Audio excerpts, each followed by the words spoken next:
जय श्री कृष्ण। जब व्यक्ति संसार में आता है तो सन्यासियों को भी देखता है और काम करते करते परमात्मा से जुड़े लोगों को भी देखता है। तो दोनों तरह के लोगों को जब देखता है, एक तो पूरी तरह से परमात्मा से जुड़े हुए हैं, वो है ज्ञान योग, और दूसरा जो काम करते हुए परमात्मा से जुड़े हुए हैं, वो है कर्म योग। जब दोनों तरह के लोगों को व्यक्ति परमात्मा की कामों में जुड़ा हुआ देखता है, तब भी उसके मन में ये प्रश्न तो उठता ही है कि दोनों ही परमात्मा के कामों में लगे हुए हैं, पर दोनों के कामों में सबसे अच्छा परमात्मा के साथ जुड़ने का रास्ता कौन सा है।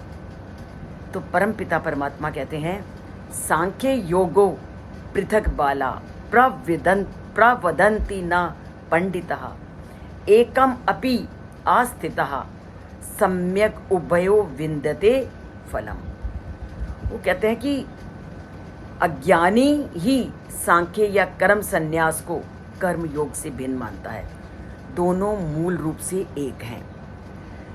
जो वास्तव में ज्ञानी है वह कहते हैं कि इन दोनों में से किसी एक मार्ग का भी अनुसरण कर लो तो आपको दोनों रास्तों का फल मिल जाता है। अब हमें कोई भी एक रास्ता अपना लेना है, चाहे ज्ञान योग का अपनाएं चाहे कर्म योग का, तो जोड़ता तो वो परमात्मा से ही है। पर ज्ञान योग और कर्म योग या कर्म संन्यास या ज्ञान पूर्वक कर्म का मतलब क्या है? तो जो संन्यास है, वैराग्य है कामों से, वो भी दो तरह से है। एक होता है फल्गु वैराग्य और दूसरा होता है युक्त वैराग्य। फल्गु वैराग्य क्या होता है कि हम संसारिक कामों से जब दुखी होते हैं तो उन कामों को छोड़ करके हम संन्यास धारण कर लेते हैं। पर ऐसा संन्यास चिरस्थायी नहीं है, और ऐसा आप बहुत सारे लोगों को संसार में देखते हो कि भगवे कपड़े पहन करके कमंडल हाथ में लिए वो परमात्मा में लगे हुए दिखाई देते हैं, पर एक्चुअल में वो क्या क्या करते हैं आपको भी मालूम है और मुझे। तो ऐसे जो लोग हैं वो फल्गु वैराग्य हैं कि इधर से दुखी देखा तो उधर भाग गए, उधर जब परमात्मा में रट लगाई और कठिनता का अनुभव किया तो संसारिकता में आ गए। तो ऐसे सन्यासियों को, ऐसे वैरागियों को परमात्मा ने फल्गु वैराग्य कहा है।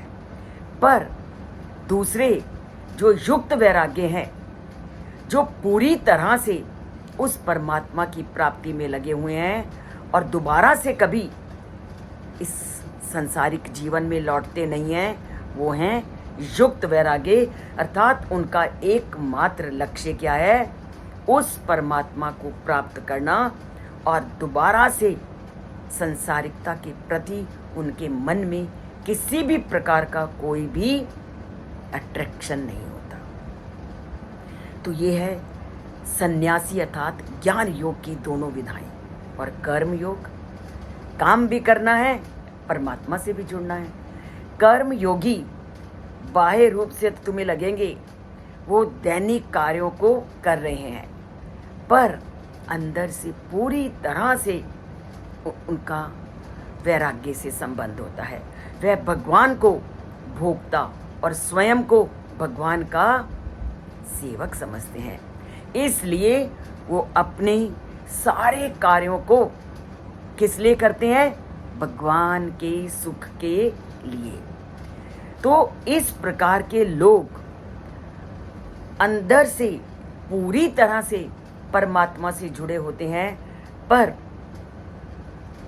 दैनिक रूप से वो अपने दैनिक कर्तव्यों का निर्वाह कर रहे होते हैं, और अंदर से पूरी तरह से दिव्य चेतना में वो लीन होते हैं, और संसारिक व्यक्ति की तरह वो तुम्हें दिखाई देते हैं, जबकि संसारिकता से उनका कोई नाता नहीं होता। और ऐसा मैंने पीछे की भी वीडियो में आपको स्पष्ट भी किया था, गोपियों के व्रत वाली वीडियो में, कि कैसे जब कृष्ण जी ने उनको कहा था कि आप ऋषि के पास जाओ जो भोजन का सेवन नहीं करते। इस वीडियो को ज़रूर देखना अगर आपने इस तथ्य को स्पष्ट करना है। तो चाहे हम जीवन में कर्म योग का सहारा लें, चाहे हम जीवन में संन्यास का सहारा लें, कोई भी मार्ग लें, पर अगर मन को पूरी तरह से परमात्मा के साथ जोड़ लिया है, इंद्रियों को पूरी तरह से नियंत्रण में कर लिया है, तो वह मार्ग हमें परमात्मा तक पहुंचाएगा ही पहुंचाएगा। तो किसी भी मार्ग से जुड़िए, पर परमात्मा के साथ अपना अटूट संबंध बनाए रखिए। तो बनाते हैं परमात्मा के साथ संबंध इस चैनल से जुड़कर, और सब्सक्राइब नहीं किया सब्सक्राइब करके और लाइक का बटन दबा करके। बोलिए जय श्री कृष्ण, लिखिए जय श्री कृष्ण।